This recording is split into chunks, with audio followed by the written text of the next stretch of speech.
बेटा तो 5 साल कपड़े नहीं पहने तो चल जाए, लेकिन बेटी के लिए तो बहुत जरूरी था ये सब कुछ। उसी समाज में मेरा जन्म हुआ, शाम का टाइम था और मेरे पापा घर पे थे नहीं और मेरे शाम के 7 बजे जन्म हुआ। समाज की औरतों ने कहा कि इनकी तो पहली 3 बेटियां हैं, तो अब ये फिर 7वें नंबर पे बेटी हुई है इनके घर में, तो माँ को तो बताओ नहीं और इस लड़की को भी जमीन में गाड़ दो। तो मेरे को भी लेके चली गई औरतें, मेरी माँ को बताया नहीं कि लड़की हुई है, मेरे को भी औरतें लेके चली गई और ले जाके जंगल में गाड़ दिया। ऐसे ले जाके मुझे जंगल में मिट्टी में दबा के आ गई। मेरी माँ को पता चला कि बच्चा हुआ तो था पर गया कहाँ। मेरी माँ पूछने लगी मेरी मौसी से, मेरी मौसी ने कहा कि लड़की हुई थी बेट, उसको गाड़ दिया जमीन में।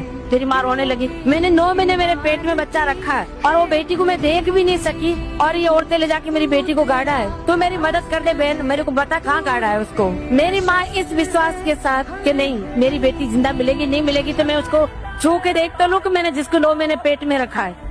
इस उम्मीद के साथ मेरी माँ चली गई जंगल में मेरी मौसी के साथ। मुझे तो खोद के निकाला तो मेरी सांसें चल रही थी और मैं मेरी माँ को जिंदा मिली। ऐसे करते करते मैं 7-8 साल की थी। उस घर में मैं डांस कर रही थी और वहाँ पे टूरिज्म डिपार्टमेंट के लोगों की नजर पड़ी। उन्होंने मुझे स्टेज तक आने का मौका दिया। जो भी मुझे देखते ये कहते कि ये लड़की बहुत आगे जाएगी, बहुत आगे जाएगी, इसमें भगवान ने वो कला दी। उस आगे आगे के चक्कर में मैं 100 पैसे कंट्री जा, उसी आगे आगे के चक्कर में मुझे भारत सरकार ने पद्मश्री दी।